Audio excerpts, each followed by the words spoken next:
स्थगित गो शांति का वचन भाई बख्श सिंह के द्वारा मई 14।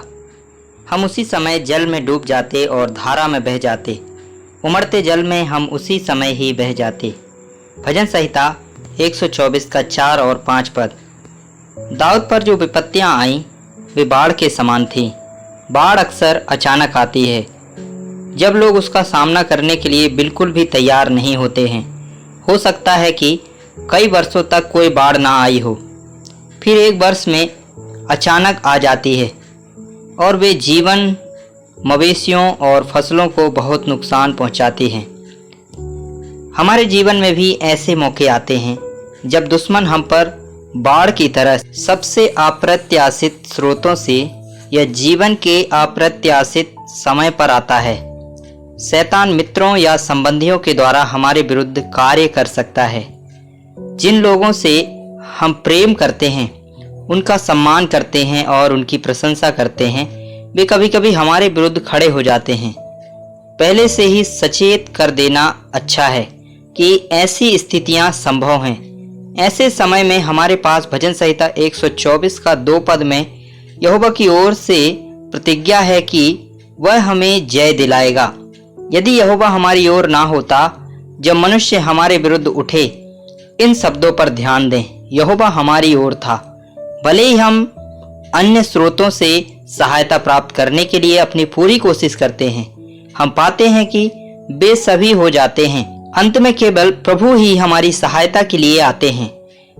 पौलुस 2 तीमुथियुस 4 अध्याय का 16 पद में कहते हैं, कोई भी मनुष्य मेरे साथ खड़ा नहीं रहा, परंतु सब लोगों ने मुझे त्याग दिया। परंतु वह अगले पद में जारी है, तो भी प्रभु मेरे साथ खड़ा रहा और मुझे बल दिया कि मेरे द्वारा प्रचार पूरी रीति से जाना जाए और सब अन्य जातियां सुने, और मैं सिंह के मुंह से छुड़ाया गया। इस प्रकार वह अपने शत्रुओं के बीच में निर्भयता से सुसमाचार का प्रचार कर सका। जब शत्रु ने देखा कि पौलुस के साथ कोई नहीं है, फिर भी वह हियाव से प्रचार करता है, तो हार गया। इसलिए परमेश्वर हमें मित्रों, संबंधियों या अन्य लोगों की सहायता के बिना त्यागे जाने और अकेला छोड़ने की अनुमति देता है, परंतु वह उस स्थिति में हमारी सहायता करता है ताकि उसका नाम हमारे द्वारा महिमा पाए। इसी कारण से दाऊद को राजा साउल से 8 वर्ष तक बहुत सताव सहना पड़ा। अंत में वह भजन संहिता 18 का 17 पद में कह सका, उसने मुझे मेरे बलवंत शत्रु से और उनसे जो मुझसे बैर रखते थे छुड़ाया, क्योंकि वे मुझसे अधिक सामर्थ्य थे। एक भी मित्र उसकी सहायता के लिए ना आया। साउल उसके प्राण के पीछे था और उसने उसे 3 बार मारने का प्रयास किया। उनके अपने लोगों ने उसे कोई सुरक्षा नहीं दी। उसे परमेश्वर के भवन में कोई आश्रय नहीं मिला। अजनबी उससे डरते थे। अंततः वह अदुल्लाम नामक एक गुफा में छिप गया। यहीं पर प्रभु उनके बहुत करीब और अनमोल हो गए थे।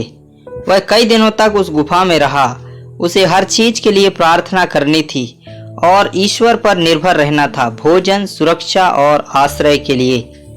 वे 400 पुरुष जो उसके संगी होने आए थे, वे भी संकट और कर्ज में डूबे हुए थे। पहला सामुएल 22 अध्याय का 1 और 2 पद। एक भी व्यक्ति उसकी सभी कठिनाइयों और परेशानियों में उसकी सहायता करने में सक्षम नहीं था, फिर भी यहोवा ने उनकी सहायता की। इस प्रकार हम पाते हैं कि हमारी सभी परेशानियों, कष्टों और परीक्षणों के माध्यम से हम उसके बहुत करीब आ गए हैं। हम अपने सभी क्लेशों में उसकी विश्वास योग्यता को साबित कर सकते हैं। जब हमारी मदद करने वाला कोई नहीं होता, भजन संहिता 66 का 10 से 12 पद में हम पढ़ते हैं कि दाऊद को एक बड़े विशाल स्थान पर ले जाया गया। इसलिए हमें आत्मिक रूप से एक बड़े समृद्ध स्थान पर ले जाने के लिए वह हमें शुद्ध करने वाली आग और दर्दनाक परीक्षणों के माध्यम से ले जाएगा।